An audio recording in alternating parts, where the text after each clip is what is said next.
안녕하세요. 저는 두 아이를 키우고 있는 40대 엄마입니다. 이곳에서 많은 사연들을 접하면서 세상에 이런 일들도 있구나 생각하고 있었는데요. 최근 저에게도 그런 일들이 발생했습니다. 저는 늦은 나이에 결혼을 했습니다. 남편과는 30대 때 맞선으로 만나게 되었어요. 처음에는 남편이 크게 마음에 든 것은 아니었지만 대화를 나눠보니 저와도 잘 맞을 것 같다 생각이 들었었죠. 남편과 연애를 시작하고 나서 저는 3개월 만에 결혼을 하게 되었습니다. 늦은 나이에 결혼을 하다 보니 좀 서둘러서 결혼을 하게 되었죠. 결혼을 하고 나서 크게 문제가 있었던 것은 아니지만 시댁 식구들과는 잘 맞지 않았습니다. 특히나 남편의 형수와는 맞는 부분들이 별로 없었어요. 저는 결혼을 하면서 시댁에 들어가 살았었는데요. 그때마다 트러블이 있었던 것은 아주버님의 아내였습니다. 동서, 어제 내가 입었던 옷 벌써 세탁했어? 네. 왜 그러세요? 아니, 내가 말도 안 했는데 왜 옷을 빨았어? 오늘 입으려고 했단 말이야. 아니, 빨래통에 넣어두셨길래 세탁했죠. 오늘 입으실 거였으면 밖에 두셨어야죠. 아, 그래도 한번 물어는 봐야지. 내가 이거 자주 입는 거 알지 않아? 그냥 세탁기에 넣어버리면 어떻게 해? 형님은 성실하게 집안일을 해도 나에게 불만이었고, 그렇지 않았을 때에는 게으르다며 이야기를 하기 바빴어요. 그렇지만 아주버님 회사에서 일을 하고 있었던 형님은 집안일은 하나도 손을 대지 않았습니다. 심지어 자신이 먹었던 그릇조차 치우지 않았고, 오히려 제가 그것을 보고 치우지 않으면 저에게 뭐라고 이야기를 하곤 했습니다. 아니, 내가 이거 먹은 지가 언젠데 아직도 안 치웠어? 형님, 그래도 자기가 먹은 건 자기가 치워야죠. 이건 저희 돌쟁이 아이도 크면 다 알아요. 동서, 집에 있으면서 이런 것도 안 하려고? 어머님이 불쌍해서 걷어준 건데 집안일은 알아서 잘해야지. 근데 나보고 이것까지 다 치우라 이야기를 하는 거야? 양심도 없네. 형님, 저희 돈 없어서 합가한 거 아니에요. 어머님도 연세가 많으시니까 모시려고 합가한 거라고요. 아니, 누가 합가하래? 어머님 아직 건강한데 무슨 소리야. 정서 너무 뻔뻔하다. 아무튼 앞으로 집안일 좀 잘해. 결혼 전 남편의 말로는 형님은 자신에게 크게 관심이 없는 편이라고 했어요. 그런데 형님은 그동안 관심이 없었던 사이와는 다르게 마치 절친했던 하나밖에 없는 시동생을 빼앗은 사람처럼 저를 대하기 시작했습니다. 저는 그런 형님의 태도가 황당하고 어이가 없었지만 그래도 저는 형님에게 못되게 대하지는 않았어요. 동서, 너무 우리 시동생한테 무관심한 거 아니야? 서방님이 요즘 빼빼 마른 것 같네. 어머님이 뭐라고 안 한다고 지금 대충 살림하는 거야? 형님, 남편이 어디가 말랐어요. 결혼하고 살쪘다면서 요즘 운동하던데요?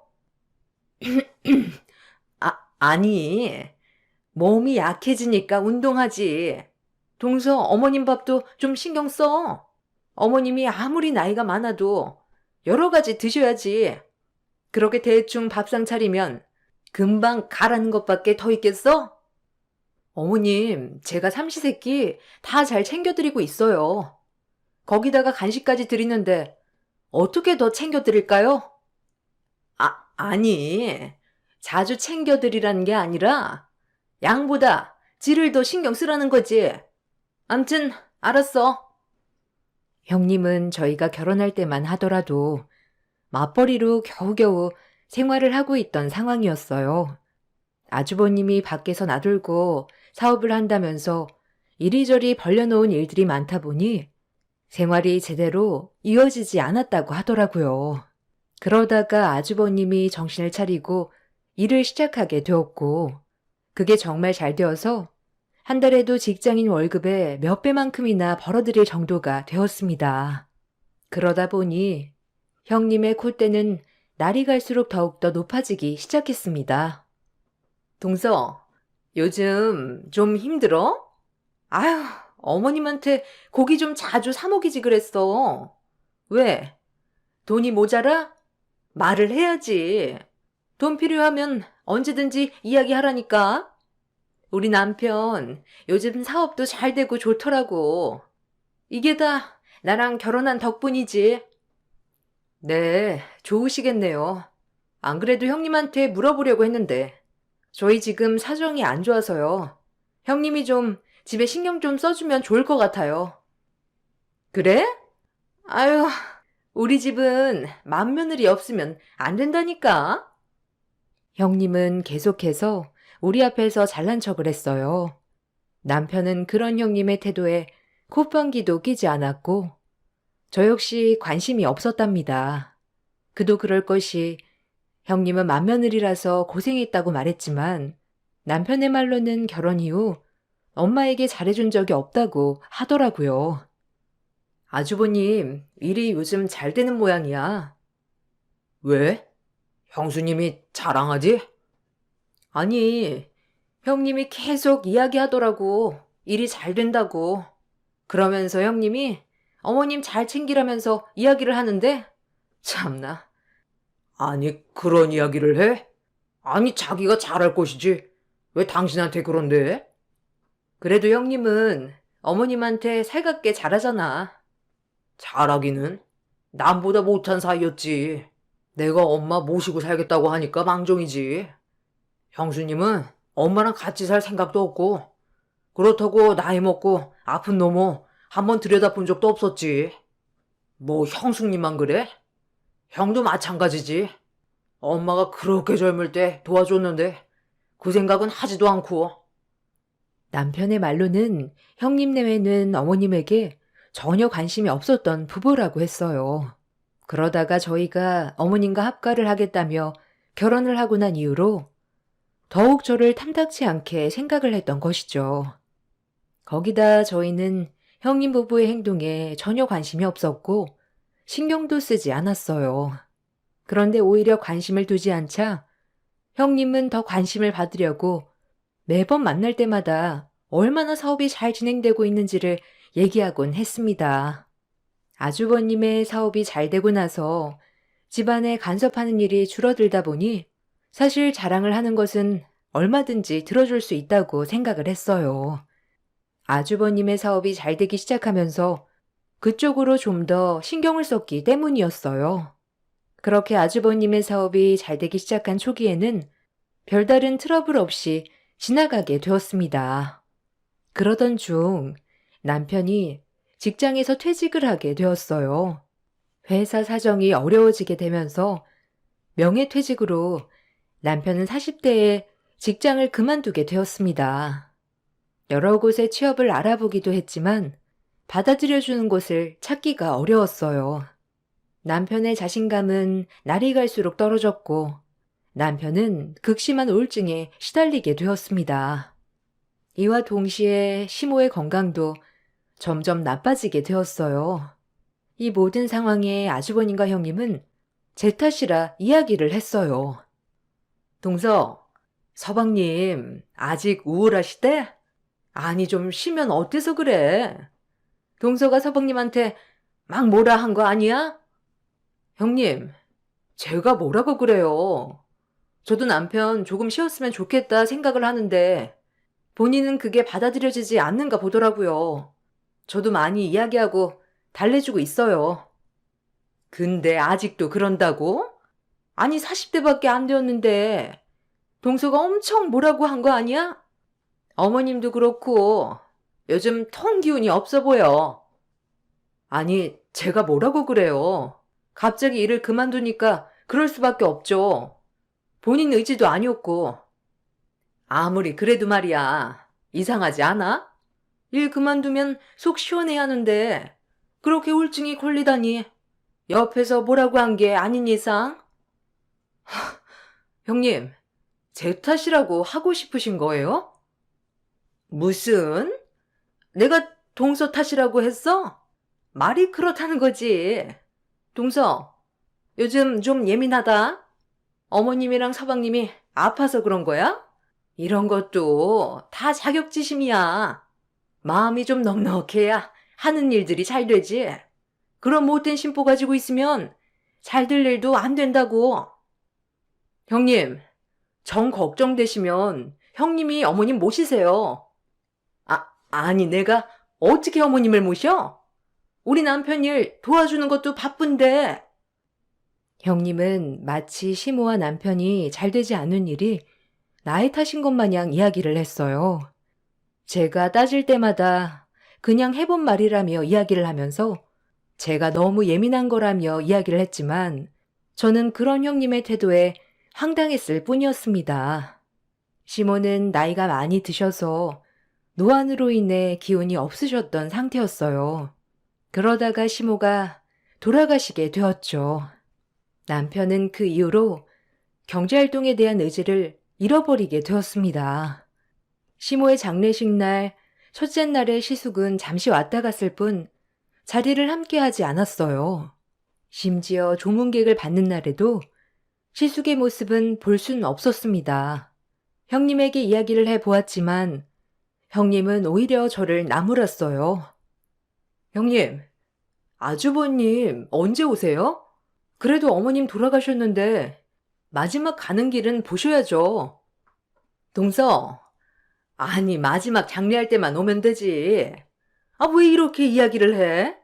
바쁜 사람 이것 때문에 오라가라 해야 되겠어? 사업이라는 게 다 그런 거지.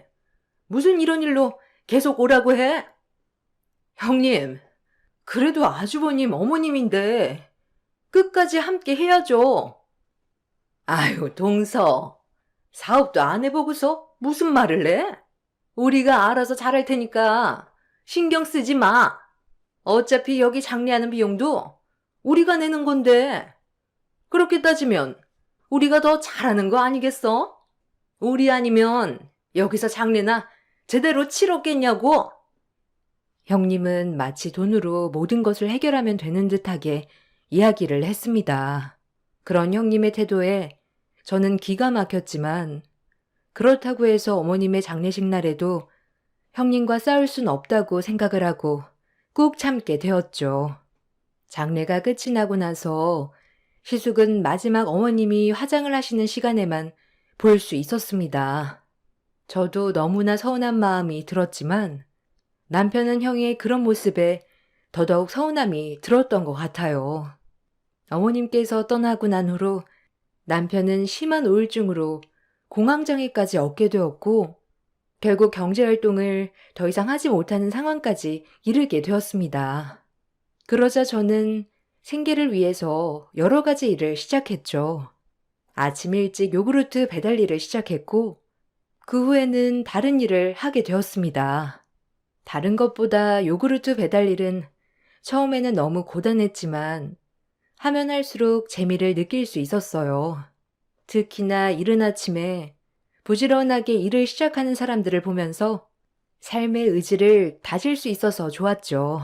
요구르트 배달을 마치고 나서도 다른 낫일을 하고 저녁에는 부업을 하면서 생계를 이어나갔습니다. 중간중간 힘든 날도 있었지만 아무리 도움을 요청해도 형님은 한 번도 도와주지 않았어요. 경제적으로 힘이 들었다면 이해라도 했을 테지만 아주버님 내에는 매년 해외로 여행도 떠나고 외제차로 수시로 바꾸기도 했습니다. 심지어 어려운 지인을 위해서 투자도 했다는 소식을 듣게 되면서 가족이라 생각했던 것은 우리뿐이었구나 느끼게 되었어요. 살아가면서 많은 충격을 받기도 했지만 열심히 노력을 하다 보면 언젠가는 해뜰 날이 있을 거라 생각을 했었죠. 그렇게 열심히 일을 하던 중 어느 날 요구르트 배달 문의가 들어왔습니다. 네, 요구르트입니다. 네, 안녕하세요. 저희 제트기업이라고 하는데요. 여기 아침에 혹시 요구르트 배달 가능한가요? 제트기업이요? 어떤 거 주문하시겠어요? 네. 작은 요구르트로 30개씩 매일 아니면 격일로 배달 가능할까요? 네, 알겠습니다. 혹시 안으로 배달을 해드려야 할까요? 아, 아닙니다. 아침에 문 앞에 두시면 출근하는 직원이 가지고 갈 거예요. 제트기업은 아주버님이 운영하고 있던 기업이었습니다. 지점으로 운영하고 있었던 아주버님은 기업이 성장을 하면서 덩달아 지점의 성장으로 이어졌던 것이었죠. 그곳에서 요구르트 주문이 들어오자 저는 많은 고민을 했습니다. 그렇지만 배달을 안 한다는 건 있을 수 없는 일이었고, 어차피 아침에 문 앞에만 두고 가면 된다고 하니 크게 문제가 될 것이 없다고 생각을 했었죠. 그렇게 첫 배달날, 저는 아주버님의 회사로 배달을 하게 되었습니다. 이른 아침이었지만 누군가 회사에 있는 듯 했어요. 문 앞에 두고 가려고 하니 갑자기 문이 열렸고 그 앞에 있었던 것은 바로 형님이었습니다. 어머, 아니, 여긴 어떻게 왔어? 아, 며칠 전에 배달 의뢰가 들어와서요. 문 앞에 두고 가려고 했어요. 참나, 지금 우리한테 시위하려고 온 거야? 네? 형님, 그런 게 아니라요. 배달 의뢰가 온 거라 저도 그냥 온 거예요. 아니, 여기 직원들 다 동서가 내 동서인 거 아는데 일부러 온 거잖아. 우리는 이렇게 잘 사는데 동서네가 이렇게 요구르트 배달하는 거 알면 다들 뒤에서 뭐라고 할 거야. 아니, 이걸 가지고 뭐라고 해요, 형님. 그냥 이거 두고 갈게요. 다들 출근하는 시간대에 잘 맞춰서 왔네. 우리 창피 주려고 그런 거지? 아, 그런 거 아니라고요. 저 이만 갈게요. 아니, 앞으로 오지 마. 요구르트 배달 절대로 여기 오지 말라고. 알아들어? 형님, 저희한테 의뢰온 걸 저희는 거절할 수 없는 거 형님도 아시잖아요. 지금 거부하는 거야? 그럼 그렇지. 역시 우리 창피 주려고 그런 거지? 아유, 당장 여기서 꺼지고 다신 여기 오지 마. 형님은 문 앞에 서 있는 저에게 구두발로 발길질을 하면서 당장 사라지라고 소리를 질렀습니다. 그런 형님의 모습에 왜 저렇게까지 할까 당황스럽기도 했지만 화가 너무나 나더라고요. 얼마 뒤 형님이 다급하게 저를 내쫓았던 이유를 알게 되었습니다. 누군가 계단을 올라와 놀라운 얼굴로 저희를 보고 있었기 때문이었어요. 당신 지금 뭐 하는 거야? 아니, 요구르트 안 받는데 갑자기 놓고 가서요. 죄송합니다, 회장님. 잠시 뭔가 착오가 있었나 봅니다. 일하면 그럴 수 있는 거지. 이 이른 아침부터 소란인가요? 죄송합니다. 일단 안으로 들어가시죠. 아주버님과 함께 오신 분은 아주버님의 지사 회장이었던 자회사 대표였습니다. 형님과 큰 소리를 오고 가는 것을 보고 아주버님은 당황한 얼굴로 올라오셨더라고요. 저는 아무 말 하지 않고 자리를 피하려고 했습니다. 그런데 저의 얼굴을 빤히 쳐다보시던 회장님께서 갑자기 저의 팔을 잡은 채 저에게 서둘러 말을 걸어오셨습니다. 혹시 7살 때 미아가 된 적이 있지 않나요? 네? 아니 그걸 어떻게... 그럼 그때 있었던 곳이 희망 보육원인가요? 네, 맞아요. 아이고, 저 기억 안 나나요? 미정이라고 제 딸인데. 미정이요? 그때 그 미정이 말씀하시는 건가요? 네, 맞아요. 그때 저희 집에 미정이랑 같이 찾아오셨죠? 이렇게 만나네요. 그건 그렇게 찾아도 찾을 길이 없었는데. 회장님은 저의 손을 잡으면서 눈시울을 붉히며 이야기를 하셨습니다. 그 모습을 보고 아주버님과 형님은 당황한 표정을 지으셨죠. 저는 회장님의 이야기를 듣고 나서 깜짝 놀랐습니다. 저는 8살 때 지금의 부모님께 입양이 되었거든요. 7살 때 사고로 인해서 미아가 되었던 저는 부모에 대한 기억을 모두 잃은 상황이었습니다.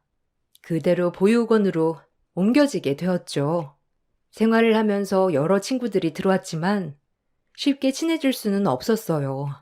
여러 친구들 중에서도 유일하게 친하게 지냈던 친구가 바로 미정이라는 친구였습니다. 그 친구는 보육원에 들어온 이후로 선생님들과 단 한마디도 하지 않았어요. 물론 친구들과도 이야기를 하지 않았었죠. 그렇지만 미정이는 저에게 자신의 비밀을 모두 털어놓았습니다. 너 왜 여기까지 오게 되었어? 나는 사실 왜 여기 왔는지 기억이 안 나. 선생님이 내가 기억을 찾으면 엄마 아빠한테로 갈 수 있대. 넌 다시 돌아가고 싶어? 왜? 엄마 아빠 만나면 좋은 거 아니야? 난 다시 가고 싶지 않아. 난 그곳이 너무 끔찍했어. 너 엄마 아빠 기억이 나? 왜 선생님한테 이야기하지 않았어? 난 거기서 미움받았어. 내가 뭐래도 엄마 아빠는 내 편이 되지 않았거든. 다시 돌아가도 똑같을 거야. 그냥 여기서 새로운 엄마 아빠 만나는 게 나을 것 같아. 왜 그렇게 생각해? 그래도 엄마 아빠랑 같이 있으면 좋은 거 아니야? 아니, 우리 집에는 할머니가 있는데 그 할머니는 나를 너무 미워해. 미정이는 저에게 놀라운 이야기를 해 주었어요. 할머니는 아들을 원하셨는지 미정이에게 매우 냉정하게 대하셨고 여자라서 쓸모가 없다는 이야기도 했다고 하셨죠. 그 얘기를 듣고 나서 엄마에게 말을 했지만 엄마는 전혀 반응을 하지 않으셨고 울기만 하셨다고 해요. 거기다가 엄마가 아빠에게 이야기를 해도 외면할 뿐 제대로 할머니에게 화를 내지 않았다고 하더라고요. 결국 이 가족에게서 더 이상 자신은 필요하지 않은 존재라고 생각한 미정이는 그대로 집을 나오게 되었고 아무런 이야기를 하지 않은 채 다시 입양이 되기만을 기다리게 된 것이라며 저에게 이야기를 했습니다. 저는 그런 미정이의 말을 듣고 마음이 너무나 아팠어요. 저는 기억하지도 못하고 있는 가족을 그리워하고 있었던 상황이라 미정이의 마음이 반대될 수도 있겠다 생각이 들었죠. 입양을 가기 전 저는 미정이에게 마지막으로 친부모를 만나러 가자며 제안을 하게 되었습니다. 미정이는 원하지 않았지만 저는 다음날 입양을 가야 하는 상황이라 지금이 아니면 기회가 없다고 이야기를 했죠. 그렇게 저는 미정이와 친부모의 집으로 향하게 되었습니다. 그동안 보육원으로 봉사를 오시는 분들이 작게 주었던 돈들을 모아 미정이의 친부모를 찾는데 사용을 했습니다. 겨우겨우 버스를 물어물어 알아보고 타고 나서 의심한 사람들에게는 할머니 댁으로 향한다며 이야기를 했습니다. 그 후에 미정이가 기억하는 동네를 찾을 수 있었고 그 동네에서 미정이의 부모님 이름으로 수소문을 내서 집을 찾았고 결국 미정이의 친부모를 찾을 수 있었어요. 미정이는 제게 고맙다는 증표로 금팔찌를 선물로 주었어요. 그렇게 미정이의 집을 찾아가게 된 저는 그대로 다시 보육원으로 돌아왔죠.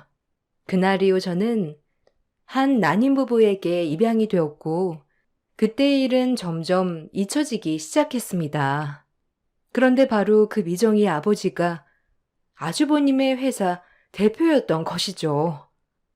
아유, 그때 미정이가 오고 나서 나는 정신을 차렸습니다. 아니, 미정이가 집을 나간 이유를 알고 나서 정신을 차렸죠. 아, 그러셨군요. 미정이는 잘 지내고 있나요? 저도 그날 이후로 까마득히 잊어버렸네요. 아, 그럼요. 미정이는 그날 이후로 정말 잘 지내서 지금 이 회사를 운영하고 있어요. 저도 이제 나이가 많이 들었고 자리를 물러나야 하는 시기라 저 대신 미정이가 이 일을 맡게 되었네요. 그동안 아무리 찾아도 찾을 수가 없어서 답답했는데 이렇게 만나게 되다니 너무 기쁩니다. 사실 죽기 전에는 다시 만나지 못할 수 있겠다 싶었거든요. 아, 미정이도 보고 싶네요. 미정인 사실 다시 돌아오고 싶지 않았다고 했는데 같이 있던 친구가 자꾸만 자신의 마음을 움직였다고 하더라고요. 선생님이 아니었으면 우리 미정이 다시 오지 못했을 겁니다. 정말 고맙다는 말을 하고 싶었어요. 아, 회장님, 말씀 낮추세요. 저는 그냥 미정이가 좋은 가족을 다시 만났으면 좋겠다고 생각했어요. 그때 당시만 하더라도 저는 미정이가 다시 가족을 만났으면 좋겠다는 생각에 했던 일이었지만 결국 그 가족에게는 잃어버렸던 하나밖에 없는 딸을 다시 만나게 되었던 일이 된 것입니다. 미정이 역시 그때만 하더라도 어린 마음에 집을 나가버렸고 무서운 마음에 입을 다물어 버렸지만 제가 가족을 찾아주면서 다시 일상으로 되돌아갈 수 있었던 것이죠. 그 후에 저는 미정이와도 만남을 갖게 되었습니다. 어머, 어쩜 이렇게 어릴 적이랑 똑같이 컸어? 너무 반갑다. 아버지가 너가 차고 있던 팔찌 보고 알아보셨대. 미정아, 너도 진짜 그대로다. 벌써 40년이나 지났어. 그런데 이렇게 그대로라니 너무 놀랍네. 난 종종 그 팔찌 차고 다녔지. 넌 어떻게 지냈어? 정말 세월 빠르다. 우리 그때 진짜 어렸는데 너 덕분에 나 다시 가족을 만났고 행복하게 잘 지낼 수 있었어. 너는 어떻게 지냈어? 그날 이후로 입양 갔다는 소식은 들었어. 너 찾으려고 했는데 이미 입양 간 가족들은 연락도 안 되고 너는 이름도 바꿔서 찾을 수가 없더라고. 나 입양 가서 그 집안 성씨랑 이름으로 다 바꿨어. 그래서 더 못 찾았을 거야. 잘 지냈다니 너무 다행이다. 나 사실 그때 은혜 갚으려고 더 열심히 살았어. 솔직히 나는 가족을 기억하고 있었지만 너는 아무런 기억이 없어서 슬퍼했잖아. 그 보육원에서 유일하게 나를 신경 써주고 잘해주었던 것도 너뿐이었고 언젠가는 만나면 내가 그 은혜 보답하려고 이렇게 노력해서 대표 자리까지 앉게 되었어. 어머, 진짜 축하해. 잘됐다. 너무 잘됐어. 그렇지? 이거 다 네 덕분이야. 어떤 것이든 말만 한다면 다 도와줄 수 있어. 내가 할 수 있는 건 다 해줄게. 원하는 거 있으면 말해봐. 에이, 무슨 원하는 게 있다고 그래. 그냥 그땐 내 친구니까 가족을 찾아준 거지. 지금 생각해보면 정말 대단해. 겨우 7, 8살밖에 되지 않았는데 거기다가 소중하게 모아둔 돈들을 오로지 나를 위해 쓴 거잖아. 그러게 말이야. 아마 마지막으로 했던 선행이 아닐까 싶기도 하고. 그렇게 큰 일을 했는데 내가 그 은혜 갚아줘야지. 뭐든 이야기해봐. 아참, 그러고 보니까 아빠가 그날 회사에 갔을 때 무슨 일 있었다며? 거기 대표랑 아는 사이야? 아, 사실 거기 대표 우리 아주버님이야. 요구르트 배달하러 갔는데 잠깐 일이 있었어. 아, 아빠 말로는 좀 소란이 있었다고 하던데? 싸운 거야? 싸우기보다는 아무래도 내가 가족인데 요구르트 배달을 간다는 게 좀 신경 쓰였나 보더라고. 미정이는 저의 이야기를 듣고 한참을 생각하다 갑자기 한 가지 제안을 했습니다. 저는 그 제안을 듣고 나서 고민을 하게 되었죠. 그렇지만 미정이는 저에게 꼭 은혜를 갚고 싶다면서 거절하지 말아달라고 이야기를 했습니다. 미정이가 저에게 한 제안은 바로 아주버님이 있던 자리에 대표직을 저에게 넘긴다는 것이었어요. 사실 아주버님은 사업 운영에 있어서 지점 대표이긴 했지만 그 이후 지부장 자리가 있었어요. 지부장 자리에 있었던 사람이 이번에 나이가 들면서 은퇴를 하게 되었고 공석이 된 상황이었죠. 이번에 회장님이 직접 아주버님 업체로 향하게 되었던 건 역시 아주버님에게 지부장 자리를 주기 위해서였지만 저를 만나게 되면서 다음으로 미뤄지게 된 것이었습니다. 저와의 다툼을 딛고 난 후에는 저를 위해서 그 지부장 자리를 저에게 주겠다고 제안을 하게 된 것이었죠. 처음에는 저도 거절을 했지만 계속된 권유로 받아들이게 되었습니다. 아마 저도 한편으로는 아주버님과 형님에게 보여주고 싶었던 것이 있었던 것 같아요.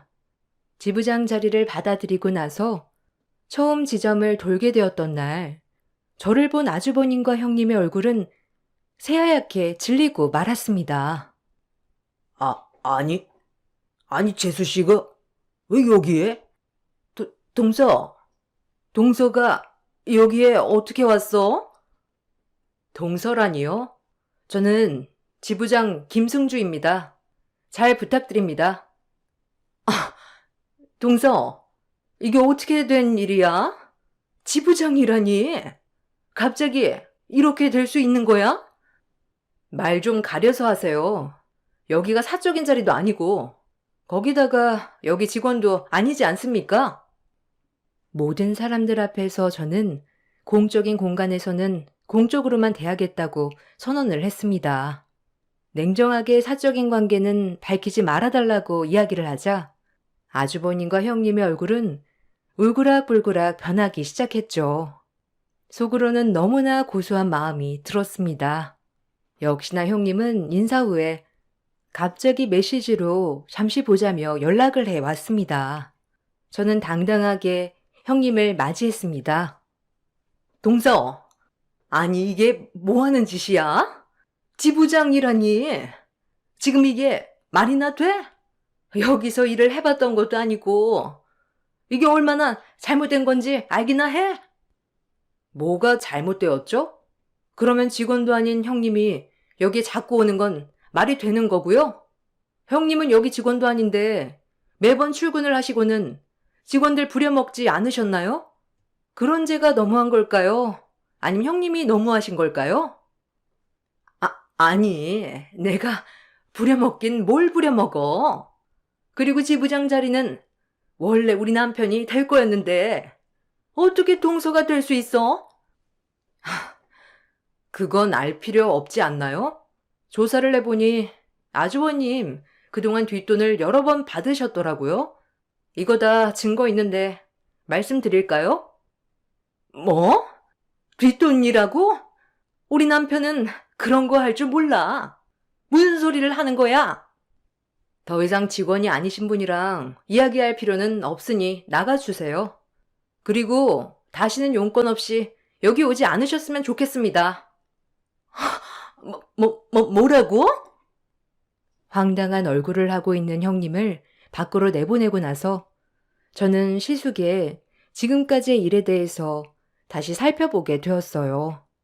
시숙은 지부장의 자리가 자신에게 올 것이라고 생각하고 여러 업체에 뒷돈을 받았던 정황이 있었습니다. 이를 먼저 확인을 하고 보고를 한 후에 시숙에게 이 사실을 이야기했습니다. 재수 씨, 이거 너무한 거 아니에요?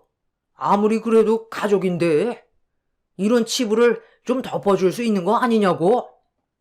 아주버님, 사건이 커도 너무 크잖아요. 거기다가 아직 지부장이 된 것도 아닌데 업체 측에서 이런 뒷돈을 받았으면 이후에 운영에도 지장을 받을 수밖에 없다는 거 아시지 않나요? 그래서 내가 지부장이 되어야 한다는 거였잖아요. 재수 씨가 지부장이 되면서 모든 일이 다 꼬였다고? 아주버님, 이건 제 탓이 아니고 아주버님이 더럽게 일한 탓 아닌가요? 뭐? 더럽게 일해? 사업 운영 한 번도 안 해본 주제에? 아는 사람 덕 봐서 지부장 되어놓고서는 그딴 말을 짓거려? 네, 어디 한번 두고 보세요. 어떻게 제가 운영하는지.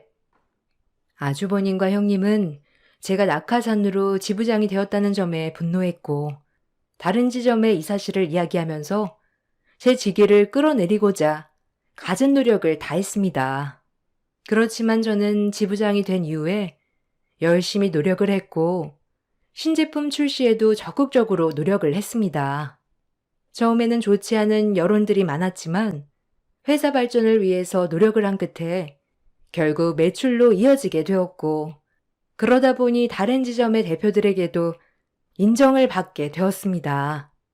그동안 밤낮으로 여러 일을 가리지 않고 했던 것이 저에게는 좋은 자양분이 되었던 것이죠. 뻔뻔한 태도를 보였던 아주버님과 형님은 사과를 해 왔습니다. 동서, 내가 미안해. 우리 남편 다시 대표직으로 복귀하면 안 될까? 지금 우리도 사정이 너무 힘들어가지고 취업하기도 쉽지 않아. 글쎄요. 그때 제 밑에서 일하기 싫다고 하신 건 아주버님 아니신가요? 거기다가 형님도 그 얘기에 동조했잖아요. 아니, 그건 내가 잘못 생각을 했어. 낙하산이라고 생각해서 잘 운영을 못할 거라고 다들 얘기를 했었거든. 그래서 그만두신 건 아니지 않나요?